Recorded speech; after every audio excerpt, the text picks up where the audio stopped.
السلام علیکم ورحمۃ اللہ وبرکاتہ۔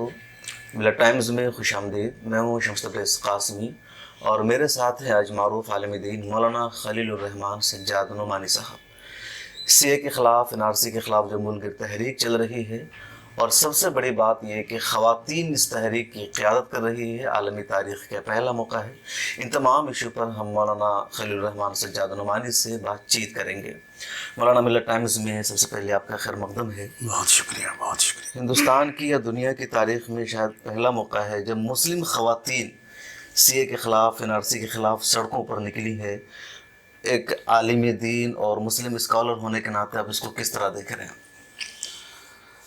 دیکھیے، یہ کچھ ہنگامی حالات ایسے ہوتے ہیں جس میں بہت سی وہ چیزیں جو نارمل حالات میں جن کی ضرورت نہیں پڑتی، اور ان ہنگامی حالات میں ان چیزوں کی ضرورت پڑ جاتی۔ میں تو اس وقت جو فنومینا ہمارے سامنے آیا ہے اس کو ایک خداوندی، ایک امر کا ایک کرشمہ سمجھ رہا ہوں۔ شروعات ہوتی ہے جامعہ ملیہ اسلامیہ اور علی گڑھ کے طلباء سے اور طالبات سے، اور اس کے بعد پھر ہماری خواتین میدان میں اترتی ہیں، مختلف یونیورسٹیوں کے طلباء اور طالبات اٹھتے ہیں۔ ایک بیداری کی لہر جو برسوں سے جس کی کمی محسوس کی جا رہی تھی، وہ بھارت کے معاشرے میں، مسلمانوں میں بھی اور دوسرے اور سماج کے لوگوں میں بھی تیزی سے بڑھتی ہوئی نظر آ رہی ہے۔ تو اسی سلسلے کی ایک کڑی ہے کہ ہماری جو بہنیں ہیں اور بیٹیاں ہیں، انہوں نے اپنی ذمہ داری محسوس کی اور بڑی جرأت کے ساتھ، خود اعتمادی کے ساتھ وہ میدان میں اتری۔ تو میں سمجھتا ہوں کہ اگر حدود و قیود کا لحاظ رکھا گیا تو یہ انشاءاللہ بہت مفید ثابت ہوگا۔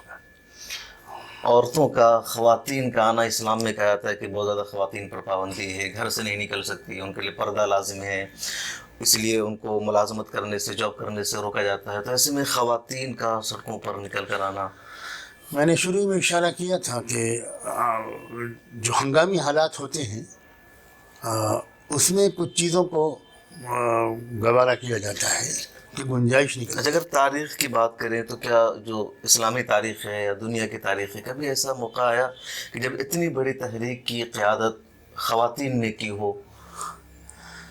خواتین نے بہت اہم موقعوں پر بہت ہی اہم کردار ادا کیے۔ جب مردوں کے قدم اکھڑنے لگتے تھے عہد نبوت میں بھی، تو خواتین تھیں جو ہمت بڑھاتی تھیں، حوصلے بڑھاتی تھیں، اور مردوں کو، اپنے شوہروں اور بیٹوں کو یہ کہہ کر روانہ کرتی تھی کہ تم کو پیچھے نہیں ہٹنا ہے۔ تو ایک ماں کی شکل میں، ایک بیوی کی شکل میں، ایک بہن کی اور ایک بیٹی کی شکل میں بارہا ایسا ہوا ہے کہ خواتین نے ایک اچھا کردار ادا کیا ہے۔ سلطان صلاح الدین ایوبی کی جو مہمیں تھیں اس میں بھی کئی جگہ پر خواتین کے کردار کا تذکرہ آتا ہے تاریخ میں۔ تو میں پھر ایک مرتبہ زور دے رہا ہوں کہ یہ اس وقت کچھ ایسا موقع ہے کہ ایسا موقع تھا کہ خواتین باہر آئیں اور اس سے تحریک کو بہت تقویت پہنچی۔ اور اب میں سچی بات یہ کہ میں ان تمام خواتین کو بہت ہی محبت بھرا سلام بھیجتا ہوں کہ جن کی اس حوصلہ مندی نے مردوں کو بھی حوصلہ بخشا۔ آپ خود شاہین باغ گئے تھے، 2 مرتبہ جا چکے ہیں اب تک، جامعہ ملیہ اسلامیہ بھی گئے، بچوں سے ملاقات آپ کی ہوئی جو زخمی ہیں، تو آپ نے وہاں کیا محسوس کیا ہے؟ ان کے اندر اتنی جرأت، اتنی ہمت کہاں سے آئی ہے؟ سچی بات یہ ہے کہ میں ان نوجوانوں کے حوصلوں پر رشک کرتا ہوں۔ پہلے بھی جب میں جامعہ کے طلباء اور طالبات سے ملا تھا اور علی گڑھ کے طلباء اور طالبات سے ملا تھا، اور جو برابر فون پر بھی گفتگویں ہوتی رہیں، اس سے مجھے برابر یہ محسوس ہوتا رہا کہ خدا نے ان جوانوں کے سینوں میں ایک وہ عزم و حوصلہ بھر دیا ہے جو بعض وقت برسوں کی تربیت سے بھی نہیں پیدا ہو پاتا۔ اب کل بھی میں ان نوجوان لوگوں سے مل کر آیا ہوں، طلباء اور طالبات سے، جو پرسوں دلی پولیس کی جو بربریت تھی اس کا شکار ہوئے۔ کس بری طرح ان کو مارا گیا ہے، ایک نئے انداز سے مارا گیا ہے.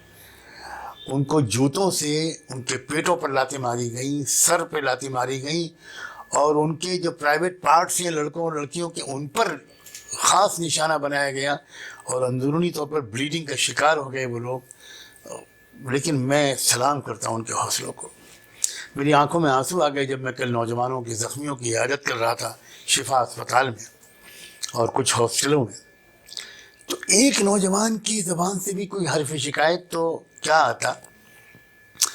ایک نوجوان جو حیدرآباد کے رہنے والا ہے، جس کے بہت بری طرح چوٹیں آئی ہیں، اور جس کے والد انڈین آرمی میں ہیں اور کشمیر میں پوسٹڈ ہیں، اس نے مجھ سے بہت نحیف آواز میں یہ بتایا کہ میرے والد نے، جب میں نے اس ایجیٹیشن میں حصہ لینا شروع کیا تو میرے والد نے مجھ سے وہاں سے یہ کہا کہ بیٹا، میں دیش کی سرحد پر کھڑے ہو کر دیش کی حفاظت کر رہا ہوں، تم دیش کے اندر رہتے ہوئے سنویدھان کی حفاظت میں ڈٹے رہنا. اور اس نے پھر مجھ سے یہ بھی کہا کہ میں عہد کرتا ہوں کہ میں ایک قدم پیچھے نہیں ہٹوں گا، زندگی کی آخری سانس تک اس دیش میں انصاف اور دستور کی حفاظت کی لڑائی لڑتا رہوں گا. میری آنکھوں میں سے آنسو ابل پڑے. اور وہ لڑکا اتنا بریلینٹ، اس کا جو کیریئر ہے، وہ انڈین ایئر فورس کے انٹرویو میں، امتحان میں وہ شریک ہوا اور آل انڈیا لیول پر سیکنڈ آیا. ابھی ریسنٹلی اس کا امتحان ہوا، اور آئی اے ایس کے سلسلے میں بھی وہ تیاری کر رہا تھا، اور ایک مرحلہ امتحانات کا پورا ہو چکا ہے، ایک مرحلہ باقی ہے.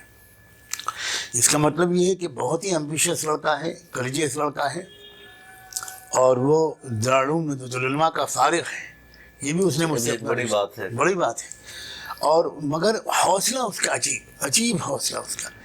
یعنی میں شاید پورے الفاظ بھی نہیں، بلکہ اگر مجھے اس کی مل گئی، وہ میرے ساتھیوں نے کچھ اس کو وائس ریکارڈ کیا تھا تو میں آپ کو بھیجوں گا. ڈر ہے کہ میں بارڈر پر دیش کی حفاظت کر رہا ہوں. جی، اندر رہ کر دیش کی حفاظت کرو، پیچھے مت ہٹنا. کتنی زبردست بات ہے. ایسی حالت میں دسمبر کے دن میں کہا تھا انہوں نے پہلے کہ میں بارڈر پہ ہوں دیش کے دشمنوں کے لیے. تم اندر جو ہے دیش کے جو اندرونی دشمن ہے، دیش کے کنسٹیٹیوشن کے لیے لڑو. ہم انشاءاللہ لڑیں گے، انشاءاللہ آخری سانس تک لڑیں گے. آپ کی ہمت کو سلام. اسی طرح اس بچی سے ملا میں، جو بہت بری طرح زخمی ہے، بول بھی نہیں پا رہی تھی، لیکن اس نے بھی اسی قسم کے عزم اور حوصلے کا اظہار کیا. یہ انڈیکیشن بہت اہم ہے کہ جب مظلوم قوم کے لوگوں کے اندر، بالخصوص ان کے نوجوانوں اور عورتوں کے اندر اگر حوصلہ آ جائے تو اس کا مطلب یہ ہے کہ اب اس جنگ میں فتح یقینی ہے. دیر کچھ لگ سکتی ہے، لیکن انشاءاللہ اس میں لازمی طور پر مظلوموں کو کامیابی ملے گی. ناظرین کو ہم یہاں پر بتا دیں کہ مولانا نے جس بربریت کا مظاہرہ کیا، واقعہ 10 فروری کا ہے، اور 10 فروری کو تیسری مرتبہ جامعہ کے اسٹوڈنٹس پر دلی پولیس نے بربریت کی. جامعہ کے اسٹوڈنٹس پارلیمنٹ مارچ نکالنا چاہ رہے تھے، لیکن ہولی فیملی ہاسپٹل کے پاس پولیس نے انہیں روک دیا. خواتین آگے تھی، مرد پیچھے تھے، سب لوگ تھے، اور تقریباً 100 سے زیادہ اسٹوڈنٹس اس میں زخمی ہو گئے ہیں. اور دلی پولیس نے نیچے سے ان پر حملہ کیا، بوٹ سے مارا اور کئی طرح کی تکنیک کا استعمال کیا، جس میں 100 سے زیادہ شدید زخمی ہیں. مہیلاؤں کے، خواتین کے پرائیویٹ پارٹ پر دلی پولیس نے اٹیک کیا اور بری کنڈیشن ہے. مولانا ان سے ملنے گئے، ان سے بات چیت کی، اور اس کے بارے میں جو لوگوں نے اپنے خیالات کا اظہار کیا، اس کا تذکرہ کیا. مولانا، جو پروٹیسٹ چل رہا ہے، جو ملک گیر تحریک ہے، سی اے کے خلاف، این آر سی اور این پی آر کے خلاف ہے، سرکار بار بار کہہ رہی ہے کہ سی اے سے ہندوستان کے شہریوں کا کوئی تعلق نہیں ہے، بھارت کے لوگوں کو شہریت دینے کے لیے، کسی کی شہریت چھیننے کے لیے نہیں ہے. این آر سی پر سرکار نے صاف کر دیا ہے کہ این آر سی لانے کا ہمارا کوئی پروگرام نہیں ہے. این پی آر کے بارے میں سرکار کہہ رہی ہے کہ مردم شماری کا حصہ ہے، اور 2010 میں کانگریس لے کر آئی، اس کو ہم آگے بڑھا رہے ہیں. یہ 3 چیزیں ہیں، میں چاہوں گا آپ تینوں کو ایکسپلین کیجیے. پوری دنیا میں اگر جھوٹ بولنے کا کوئی اولمپک ہو تو ہمارے ملک کے جو وزیر اعظم اور وزیر داخلہ ہیں، مجھے لگتا ہے کہ گولڈ میڈل کا حقدار ان کے سامنے اور کوئی نہیں ہوگا. خود کہتے ہیں کہ پہلے سی اے ہوگا، پھر این آر سی ہوگا. خود کہتے ہیں کہ پورے ملک میں این آر سی ہوگا. وزیر داخلہ پارلیمنٹ میں کہہ چکے. وزیر داخلہ عوامی جلسوں میں کہہ چکے ہیں، اور ہمارے وزیر اعظم فرماتے ہیں کہ NRC پر تو ابھی کوئی چرچا ہی نہیں ہوئی، تو کس پر یقین کیا جائے؟ پروٹیسٹ ہوا، پہلے کہا تھا، پروٹیسٹ کے بعد انہوں نے بدلا ہے اپنا بیان، پہلے تو ان کا یہ تھا۔ NRC پر کوئی چرچا ہی نہیں ہوئی۔ ملک کے صدر جمہوریہ اپنے جو ان کا خطاب ہوا ہے مشترکہ اجلاس سے دونوں ایوانوں کے، ہاں پہلا اس والا میں خطاب۔ انہوں نے صاف صاف اس بات کا اظہار کیا ہے کہ NRC ہوگا، اپنی گورنمنٹ کی پالیسیاں بیان کرتے ہوئے، اور اس کے بعد کہہ رہے ہیں کہ NRC پر ابھی کوئی فیصلہ نہیں ہوا۔ یہ بات کہ NRC کبھی نافذ نہیں ہوگا یہ نہیں کہا انہوں نے کہا کہ ابھی تک NRC کے بارے میں کوئی فیصلہ ملک میں اس کو نافذ کرنے کا نہیں ہوا ہے۔ پھر NPR کی بات آتی ہے، تو NPR کے سلسلے میں سب سے اہم بات یہ ہے کہ آسام کے بارے میں اعلان کر دیا گیا کہ NPR نہیں ہوگا آسام میں، اس لیے کہ وہاں NRC ہو چکا ہے۔ تو یہ اس بات کا صاف ثبوت ہے کہ NPR اور NRC ایک ہی چیز ہے۔ اگر NPR الگ چیز ہے تو وہاں NPR کیوں نہیں ہو رہا؟ اگر یہ وہی NPR ہے جو پہلے 2010 میں ہوا تھا تو اس کو آسام میں بھی ہونا چاہیے تھا۔ تیسری بات، اس NPR میں آپ نے کئی چیزیں بڑھا دی ہیں، کئی کویشچنس بڑھا دیے ہیں۔ پھر یہ NPR جو ہے یہ سٹیزن امینڈمنٹ ایکٹ کے تحت آپ لائے ہیں، یہ سینسس ایکٹ کے تحت نہیں۔ پچھلا جو NPR تھا وہ جو ہوا کرتا تھا وہ سینسس ایکٹ کے تحت تھا۔ ہماری طرف سے بہت صاف بات یہ ہے کہ NPR اگر سینسس ایکٹ کی طرف سے ہوگا اور اس کے اندر جو نئی باتیں بڑھائی گئی ہیں وہ وڈرا کر لی جائیں گی، اور پرانا ہی NPR ہوگا، ہمیں کوئی اعتراض نہیں، ہمیں کوئی اعتراض نہیں۔ تو یہ جھوٹ جو بولا جا رہا ہے، عوام کی آنکھوں میں دھول جھونکنے کی جو کوشش کی جا رہی ہے، سرکار یہ کی بہت طرف سے مذمت کہا جا ہے۔ رہا ہے کہ جو NPR ہے کانگریس لے کر آئی تھی اور اسی کے کام کو ہم آگے بڑھا رہے ہیں تاکہ لوگوں کو اسکیم دے سکے۔ جو بڑھائے گئے کالم ہے تو اس کے بارے میں سرکار کا کہنا ہے کہ جیسے جیسے وقت بدلتا جاتا ہے کالم یا معلومات کی فہرست میں اضافہ ہوتا رہتا ہے۔ پہلے کچھ اور چیزیں پوچھی جاتی تھی، اب موبائل نمبر کا زمانہ آ گیا تب وہ پوچھا جاتا ہے، ای میل کا زمانہ آ گیا وہ پوچھا جاتا ہے، اب اسی طریقے سے کچھ اور چیزیں آ گئی ہیں تو اس کو ہم پوچھ رہے ہیں۔ تو ہم نے کالم کا اضافہ کیا اور کانگریس آئی ہے، کانگریس کرتی ہے تو مسلمان سڑکوں پر نہیں نکلتے ہیں، اس پر بھروسہ کرتے ہیں، اسی کام کو ہم کر رہے ہیں تو ہمارے خلاف لوگ سڑکوں پر نکل کر احتجاج کر رہے ہیں۔ مسلمانوں کی کوئی رشتہ داری کانگریس سے ہوتی تو کل کے دلی کے الیکشن کا یہ نتیجہ نہ نکلتا۔ یہ بالکل غلط بات ہے۔ جب کانگریس نے بےایمانیاں شروع کی اور انحراف شروع کیا ملک کی سیکولر روایات سے، تو دوسروں کے ساتھ ساتھ مسلمانوں نے بھی کانگریس کا برا حشر کیا، اور اسی وجہ سے آج تک کانگریس اٹھ نہیں پا رہی۔ یہ بہت غلط بات ہے کہ ہم کو کانگریس کے ساتھ جوڑا جاتا ہے۔ دوسری بات، کیا جب زمانہ بدلتا ہے تو یہ اس کا بھی تقاضا ہو جاتا ہے کہ اب NPR کو اب سینسس ایکٹ کے تحت نہیں کیا جا سکتا۔ آپ NPR کو سینسس قانون کے تحت لائیے، اس کی کیا مجبوری ہے کہ آپ اس کو سٹیزن امینڈمنٹ ایکٹ کے تحت لا رہے ہیں؟ یہ تو صاف صاف اس بات کی دلیل ہے کہ آپ NPR کے ذریعے سے NRC کرنا چاہتے ہیں، اور اسی لیے آپ کہہ رہے ہیں کہ NRC کو ابھی ہم نے لاگو کرنے کا کوئی فیصلہ نہیں کیا، کیونکہ آپ کو یہ یقین ہے کہ اگر ایک بار یہ نیا NPR کا آپ کا کوشش کامیاب ہو گئی تو یہ پھر NRC کی ضرورت ہی نہیں پڑے گی، وہ تو دفتر میں بیٹھ کر اس کے انٹری کرا لی جائے گی۔ CA کے خلاف جو پروٹیسٹ ہے، سرکار کہہ رہی ہے کہ شہریت دینے کے لیے ہے، باہر کے لوگوں کو اس سے کسی کی شہریت نہیں جائے گی، اور بھارتی شہریوں کا ہندو ہو یا مسلمان اس کا کوئی تعلق نہیں ہے، اس کے خلاف پھر پروٹیسٹ کیا؟ پہلی بات تو یہ ہے کہ پھر CA کی ضرورت ہی کیا تھی؟ ملک کے جو پچھلے قوانین تھے وہ کسی کو بھی شہریت دینے کے لیے بالکل کافی تھے، اس میں کہیں پر کوئی پابندی نہیں ہے کہ اگر پاکستان سے کوئی آئے گا تو ہم اس کو شہریت نہیں دیں گے، افغانستان اور بنگلہ دیش سے کوئی آئے گا تو اس کو شہریت نہیں دیں گے۔ اس میں تو پرسیکیوشن کی بھی شرط نہیں ہے، جو بھی آئے گا وہ شہریت مانگے گا، ہم ضروری معلومات حاصل کرنے کے بعد اس کو شہریت دیں گے۔ تو نئے قانون کی ضرورت کیا تھی؟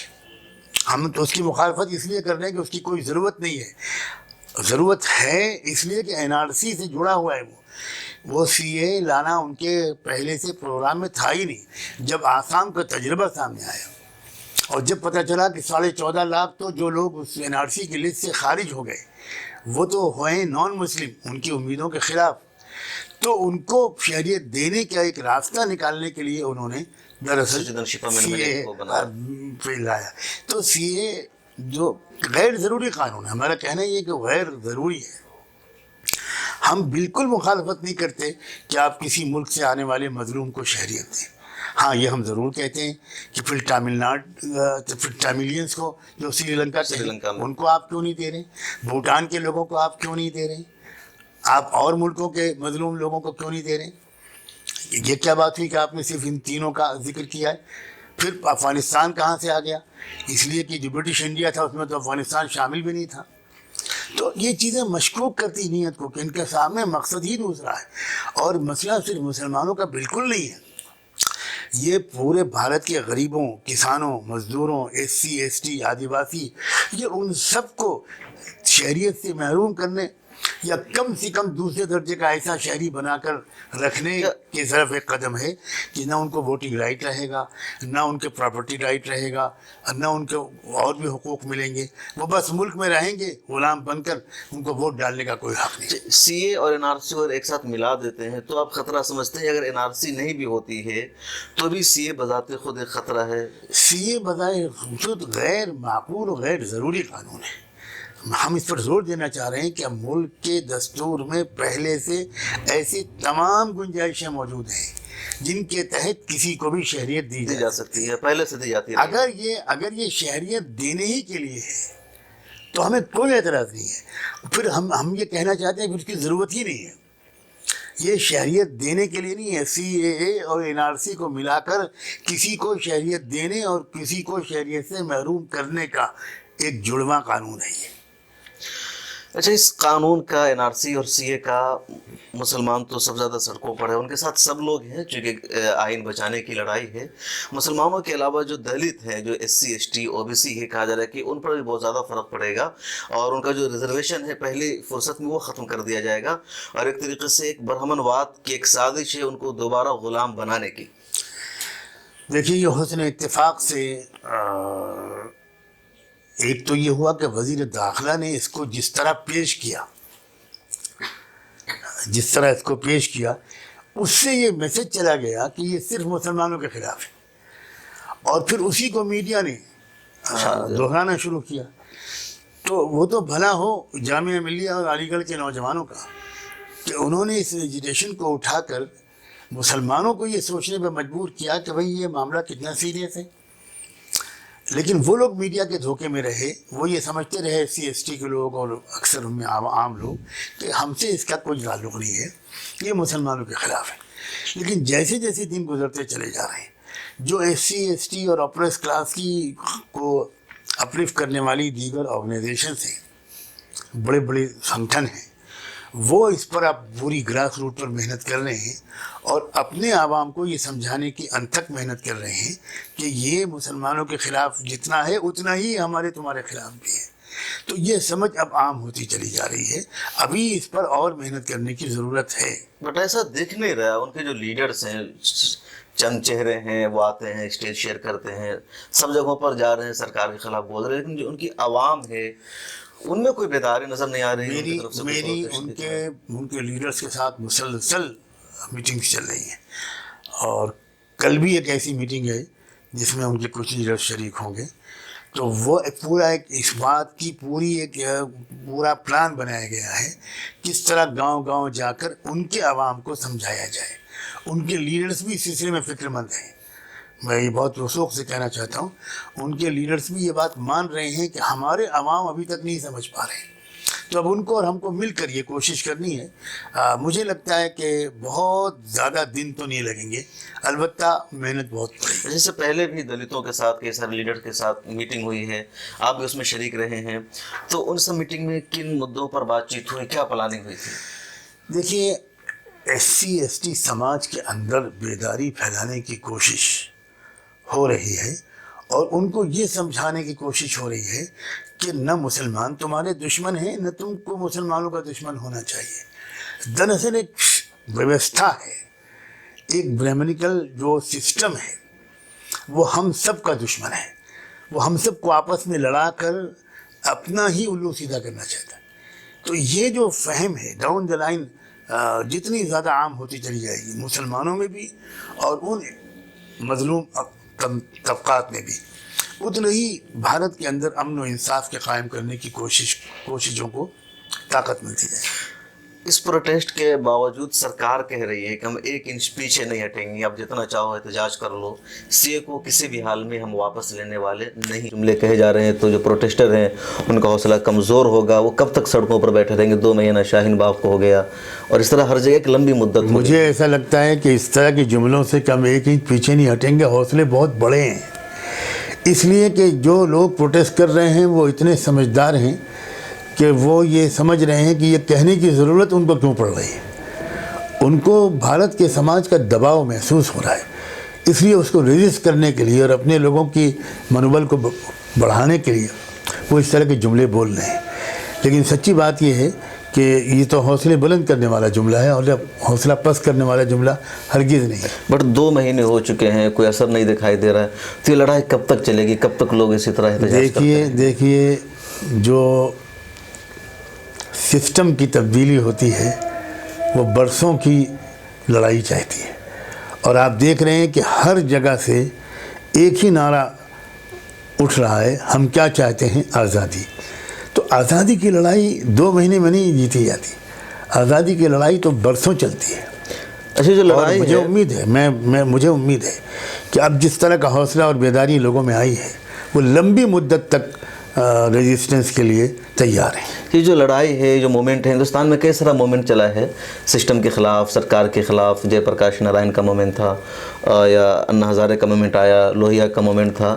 تو اس مومنٹ کو آپ کس مومنٹ سے دیکھ رہے ہیں؟ اس طرح کا کوئی مومنٹ ہے یا بہت پیچھے کی طرف؟ نہیں، میں تو اس کو یونیک مومنٹ اس لیے سمجھ رہا ہوں کہ یہ عوام کی طرف سے تحریک اٹھی ہے، یہ اوپر سے نہیں آئی ہے۔ کسی لیڈر نے، ایک پولیٹیکل پارٹی نے نہیں اس کو اٹھایا ہے کہ بعد میں وہ اس کو پھر اپنے حق میں مینیج کر کے لے جائے، ایسا نہیں ہے۔ یہ بالکل عوام کی طرف سے بھی ہے، اور عوام میں بھی بالکل جو زمین سے جڑے ہوئے لوگ ہیں، یہ ان کی طرف سے تحریک اٹھی ہے۔ اس اعتبار سے یہ بالکل یونیک ہے، کیونکہ جب جن آندولن بنتا ہے، جب عوامی تحریک اٹھتی ہے، تو پھر کامیاب ہو کر رہتی ہے۔ تاریخ یہ بتا۔ تو یہ کیا وہ آزادی کی جیسے لڑائی تھی 1857 کی کرانتیکاری، اس سے ملتی جلتی کوشش ہے؟ دیکھیے، میں اس کو یہ سمجھوں گا کہ ہماری جو آزادی کی لڑائی لڑی گئی، جس میں بھارت کے تمام سماجوں نے مل کر حصہ لیا اور سب سے زیادہ قربانیاں مسلمانوں نے دی۔ مسلمانوں کا ایک مزاج ہے، ان کے اندر اگر اس بات کا احساس آ جاتا ہے کہ بھئی یہ اس مسئلے کے لیے ہم کو آگے بڑھنا پڑے گا، تو پورے جوش و خروش کے ساتھ وہ آگے بڑھتے ہیں اور بہت حوصلوں کے ساتھ آگے بڑھتے ہیں اور بڑی سے بڑی قربانیاں دیتے ہیں۔ پچھلی تاریخ بھی ان کی اس بات کی گواہ ہے، اور اس وقت بھی مسلمان لیڈ لے رہے ہیں۔ یہ خوشی کی بات ہے، اور یہ مسلمان اس بات کو بھی اچھی طرح سمجھ رہے ہیں کہ یہ لڑائی دستور کی حفاظت کی لڑائی ہے، یہ لڑائی ڈیموکریسی اور جو یہاں کا سیکولرزم ہے، جو اس کی حفاظت کی لڑائی ہے۔ اس لیے وہ سارے طبقات کو ساتھ میں لے رہے ہیں، اور دوسرے طبقات بھی بڑھ چڑھ کر ان کا ساتھ دے رہے ہیں۔ لیکن وہ طبقات پولیٹیکل پارٹیز کی طرف میرا اشارہ نہیں ہے، سماج کے اندر جو لوگ ہیں، ایکٹیوسٹ لوگ مختلف سماجوں میں، وہ نکل کر سامنے آ رہے ہیں۔ یہ اچھی بات ہے۔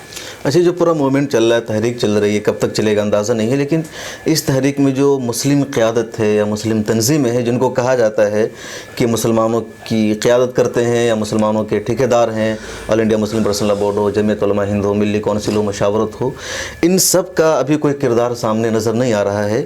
اور اگلے چند سالوں میں ان سب کی پوزیشن کیا ہوگی؟ کیا نئی قیادت ابھرے گی؟ ایک نئی تحریک یہاں سے شروع ہوئی ہے تو نئے لوگ آئیں گے، یا پھر آگے چل کر کے پھر یہی لوگ خود کو مسلمانوں کا لیڈر بتائیں گے؟ میں کوئی پیشن گوئی تو نہیں کر سکتا، لیکن مجھے ایسا لگتا ہے کہ قیادت کا مسئلہ ایسا ہے، پوری تمام قوموں کی تاریخ یہ بتاتی ہے کہ ہر قوم کو اپنی تاریخ کے ہر مرحلے میں وہ قیادت نہیں ملتی جس کی اس کو اس وقت ضرورت ہوتی۔ یہ بالکل تاریخ کا خلاصہ ہے۔ میں آپ کے سامنے مثال رکھتا ہوں یہودیوں کی۔ ہزاروں سال یہودی بہت منفی سلوک کا نشانہ بنے رہے۔ دنیا کے کسی ملک میں ان کو ٹھکانہ نہیں ملتا تھا، اور اس وقت پوری مدت میں، ان سینکڑوں سال کی مدت میں ان کو وہ قیادت نہیں ملی جس کی ان کو ضرورت تھی، اور اس کی وجہ سے ان کا حال بد سے بدتر ہوتا چلا گیا۔ پھر ایک وقت آیا ان کو وہ قیادت ملی جس کی ان کو ضرورت تھی، اس کے نتیجے میں پھر انہوں نے اپنے مقاصد کی طرف تیز رفتاری سے سفر شروع کیا، اور یہاں تک پہنچ گئے جہاں تک وہ اس وقت ہیں۔ تو یہ کوئی نئی بات نہیں ہے، قوموں کو کبھی وہ قیادت ملتی ہے جس کی اس وقت اس کو ضرورت ہوتی ہے، اور کبھی نہیں ملتی۔ ہم ایسا محسوس اگر کرتے ہیں تو ہمیں مستقبل کی طرف سے بالکل مایوس نہیں ہونا چاہیے۔ اگر ہم ایسا محسوس کرتے ہیں کہ پچھلے 2-3-4 دہائیوں میں بھارت کے مسلمانوں کو وہ قیادت نہیں مل پائی جس کی ان کو ضرورت تھی، تو مجھے امید ہے کہ اسی تحریک کے بطن سے وہ قیادت ملے گی ملت اسلامیہ ہندیہ کو، خاص طور پر جس کی ان کو اس وقت ضرورت ہے۔ بہت ساری بات چیت ہو گئی۔ اب دلی الیکشن کا رزلٹ آیا ہے سامنے، پوری دنیا کے سامنے ہے، اس سے پہلے ممبئی کا رزلٹ آیا، تو کیا آپ کو کیا لگتا ہے، آپ دیکھ رہے ہیں کہ جو بی جے پی کی جو ایک پالیسی تھی پاکستان کے نام پر الیکشن جیتنے کی، یا مسلمانوں کے خلاف زہر پھیلا کر کے الیکشن جیتنے کی، ہندوستان کے سماج میں بی جے پی کی یہ پالیسی اب کم ہو رہی ہے، لوگوں نے اس کو مسترد کیا ہے، دوسری طرف ہم ووٹ فیصد دیکھ رہے ہیں تو ان کا بڑھتا جا رہا ہے، تو کیا لگ رہا ہے آپ کو؟ ہاں دیکھیے، اس الیکشن کے نتیجے نے ایک پیغام تو یہ واضح طور پر دیا ہے کہ دلی کی جو عوام ہیں وہ زیادہ تر پڑھے لکھے لوگ ہیں، اور پورے ملک سے آئے ہوئے لوگ ہیں، ملک کے تمام صوبوں کے لوگ یہاں پر روزگار کے لیے رہتے ہیں۔ اب جس طرح کی کوشش کی گئی تھی یہاں کے الیکشن میں، ہندو مسلم پاکستان، شاہین باغ اور بریانی اور پتہ نہیں کیا کس سطح پر آ کر اتر گئی تھی بی جے پی کی قیادت، اور وہ اسی موضوع پر، اسی ایشو پر وہ چاہتے تھے کہ لوگ ووٹ ڈالیں۔ دوسری طرف سے بات کہی جا رہی تھی کام دیکھ لو، سڑکیں دیکھ لو، بجلی دیکھ لو، پانی دیکھ لو، اسکول دیکھ لو، محلہ کلینک دیکھ لو، یہ دیکھ لو، وہ دیکھ لو، ہم تو اس پر ووٹ مانگ رہے ہیں۔ تو اب جب دلی کے عوام نے کام کی امید پر ووٹ دیا ہے اور ان جذباتی کمیونل نعروں پر دھیان نہیں دیا، تو یقیناً اس سے ایک امید بڑھتی ہے، امید پیدا ہوتی ہے کہ ملک تک، کونے کونے تک یہ میسج پہنچے گا، کیونکہ لوگ 1-2 بار دھوکے میں آ جاتے ہیں۔ اور سچی بات یہ ہے کہ جو لوگوں نے زیادہ ووٹ دیا تھا ان کو، وہ ووٹ اس ایجنڈے پر نہیں دیا تھا، ان ایشوز پر نہیں دیا، وکاس کے نام پر دیا، روزگار، وکاس، 2 کروڑ نوجوانوں کو ہر سال ہم امپلائمنٹ دیں گے، 15 لاکھ ہر ایک کے اکاؤنٹ میں آئیں گے، اور اس طرح کے وعدے تھے ان کو۔ تو ملک میں اس وقت بے روزگاری اور معاشی بدحالی کا جو حال ہے، تو لوگ سمجھے تھے کہ یہ ہماری جو بھوک ہے اس کو مٹائیں گے۔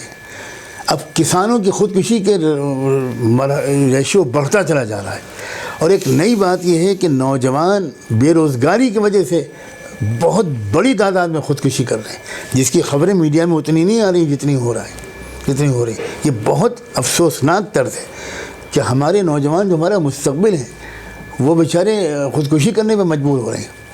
انہوں نے انجینئرنگ کی، انہوں نے MBA کیا، انہوں نے یہ کیا وہ کیا، اور کئی سال ہو گئے ان کو جاب نہیں مل رہا۔ ریلوے کے سلسلے کے 2 ایڈورٹائزمنٹس نکلے، جس میں کہیں 1 کروڑ، کہیں کتنی اپلیکیشنس آئیں، ان کا انٹرویو ہی نہیں کال کیا جا رہا ہے، اور کال کیسے کیا جائے گا؟ اب تو ریلوے کو پرائیویٹ سیکٹر میں دیا جا رہا ہے۔ تو یہ جو صورتحال ہے نا، یہ ملک کے سامنے اب واضح ہوتی چلی جا رہی ہے، اور مجھے امید ہے کہ ملک کے عوام اب ان ایشوز کی بنیاد پر وہ دراصل اپنا ووٹ ڈالیں گے، اور یہ شاہین باغ اور انڈیا، پاکستان اور ان چیزوں پر۔ آپ مہاراشٹر کے وزیر اعلیٰ ادھو ٹھاکرے صاحب کی ملاقات ہوئی، ایک وفد میں آپ شامل تھے، ان صاحب کی بات چیت ہوئی، وہ پہلے ایک شدت پسند یا نفرت کا چہرہ تھے، اب وہ کانگریس کے ساتھ آ گئے ہیں، تو آپ نے ان کو کیسا محسوس کیا، اور مہاراشٹر کے عوام ان کے تئیں آپ کیا سوچ رہے ہیں؟ دیکھیے، صورتحال یہ ہے کہ جو الائنس پہلے کام کر رہا تھا مہاراشٹر میں، شیو سینا اور BJP کا، مجھے ایسا لگتا ہے کہ شیو سینا کی قیادت نے محسوس کیا ہے کہ مہاراشٹر کے عوام BJP سے دور ہو رہے ہیں، مراٹھا بھی دور ہو گئے، SC/ST کے لوگ بھیما کوریگاؤں کے واقعے کے بعد سے بہت بری طرح دور ہو گئے، اور مسلمان تو پہلے سے ہی تشویش میں مبتلا تھے۔ تو مجھے ایسا لگتا ہے کہ شیو سینا کی قیادت اس بات کو پڑھنے میں کامیاب ہوئی ہے کہ ڈاؤن دا لائن جو پبلک ہے وہ BJP سے دور ہو رہی ہے۔ مہاراشٹر میں کسانوں کی خودکشی کی شرح سب سے زیادہ ہے، سب سے زیادہ پورے ملک میں مہاراشٹر میں ہے۔ تو اس وجہ سے ایسا لگتا ہے کہ اپنے مستقبل کے لیے، پولیٹیکل کیریئر کے لیے بھی انہوں نے محسوس کیا کہ اب وہ الائنس ان کے لیے مناسب نہیں ہے۔ تو جو ہماری بات چیت ہوئی اس سے بھی ہم نے یہ امکانات محسوس کیے، میں کوئی اور لفظ تو ابھی نہیں بولوں گا، لیکن اس کا امکان محسوس ہوا، کیونکہ مہاراشٹر میں اگر یہ عوام جو غیر مطمئن ہوئے BJP سے، اگر یہ کسی ایک نان BJP الائنس کو مضبوط کرتے ہیں تو مجھے لگتا ہے کہ مستقبل میں مظلوموں کے اوپر اٹھنے کے لیے مہاراشٹر میں زیادہ آسان راہیں لیکن ووٹ تو لوگوں نے الائنس بننے کی آڑ میں وہ شکر ہے خدا کا کہ ایسا ہوا۔ اس وقت یہ الائنس بنا ہوا مضبوط نہیں تھا، اچھا، اور لوگ یہ سمجھ رہے تھے بظاہر جس انداز کی صورتحال چل رہی تھی کہ جو NCP ہے اس پارٹی کے لیڈر چھوڑ کر BJP میں جا رہے تھے، اور وہ کن امیدوں پر جا رہے تھے یہ تو پردے کے پیچھے سنا کہ جو مضبوط پارٹی تھی وہ NCP تھی۔ NCP کی کمزوری کے بارے میں لوگوں کو وہاں پر بہت زیادہ ہو گیا الٹا کہ بہت مضبوط طاقت ابھر کر سامنے آئی اس الیکشن میں NCP، کیونکہ شرد پوار اور پر جو حملے ہوئے، نوٹسز وغیرہ جاری ہوئے، اس سے مراٹھا قوم بہت بے چین ہو گئی، اور اس نے اپنی ایک اپنی طاقت کے تحفظ کے لیے پہلے سے زیادہ ووٹ انہوں نے اپنے لیڈر۔ تو اندرونی طور پر ان لوگوں میں بھی کیسا جم رہا ہے کانگریس، شیو سینا اور NCP، یا اندرونی طور پر؟ بس وہ مطلب یہ کہ ذرا مینیج تو کرنا پڑ رہا ہے ان لوگوں کو، مینیج کر رہے ہیں وہ لوگ، مینیج تو کرنا پڑ رہا ہے ان کو، لیکن ابھی تک تو لگ رہا ہے کہ کامیاب ہو جائیں گے۔ میں یہ انٹرویو یہاں پر ختم کروں گا، لیکن اس سے پہلے مولانا سے میں کہوں گا کہ شاہین باغ کو 2 مہینہ ہو گیا ہے، اور اب شاہین باغ نہیں بلکہ شاہین باغ کی طرح پورے ملک میں 150-60 جگہوں پر شاہین باغ بنا ہوا ہے، جہاں خواتین لگاتار پروٹیسٹ کر رہی ہیں اور مرد ان کا ساتھ دے رہے ہیں۔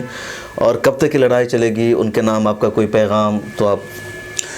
دیکھیے، میں دلی سے شروع ہو کر پورے ملک میں اور ملک سے آگے بڑھ کر اب تو دنیا کے بہت سے ملکوں میں شاہین باغ پہنچ چکا، اور اسی نام کے ساتھ پہنچ چکا۔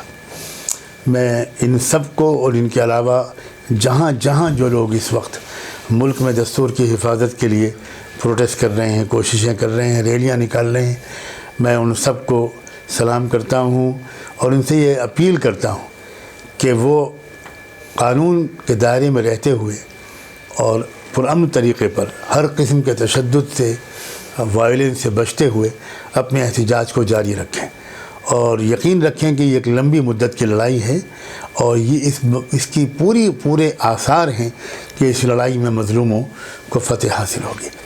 اور میں اس موقع پر ایسے کرداروں کو بھی بہت شکریہ ادا کرنا چاہتا ہوں، اور محبت بھرا سلام ان کو بھی بھیجنا چاہتا ہوں، جو بار بار ہر جگہ آ کر شاہین باغ کے شاہینوں اور کچھ لوگوں کی تعبیر کے مطابق شیرنیوں کا حوصلہ بڑھا رہے ہیں۔ میں اس میں خاص طور پر نام لوں گا دہلی کے ڈاکٹر وندرا کا، جنہوں نے اپنا ایک فلیٹ بیچ دیا صرف اس لیے کہ وہ شاہین باغ کے لوگوں کے لیے لنگر کا مستقل انتظام کر سکیں، اور ایسے ہی کتنے اور لوگ ہیں جن کے نام ہم کو نہیں معلوم۔ پنجاب کے بہادر لوگ اپنا پورا کردار ادا کر رہے ہیں۔ میں ان سب سکھ بھائیوں اور بہنوں کو بھی بہت سلام پیش کرتا ہوں۔ بہت خاص بات یہ ہے کہ کرسچن کمیونٹی، میری ان کے ساتھ، ان کے کئی بڑے بشپس فادرز کے ساتھ مسلسل میٹنگیں ہوئی ہیں، تو میں بہت اس بات پر ان کو اپریشیٹ کر رہا ہوں کہ اگرچہ انہوں نے کرسچنز کو انکلوڈ کیا تھا، اور کرسچنز کا یہ مسئلہ بظاہر رہ ہی نہیں گیا، لیکن کرسچنز نے سوچ سمجھ کر یہ فیصلہ کیا کہ ہم انصاف کے ساتھ رہیں گے، ہمیں مظلوموں کے ساتھ کھڑا ہونا ہے، اس لیے وہ اس پروٹیسٹ میں ہر جگہ بھرپور کھل کر ساتھ دے رہے ہیں۔ اسی طرح بدھسٹ رہنما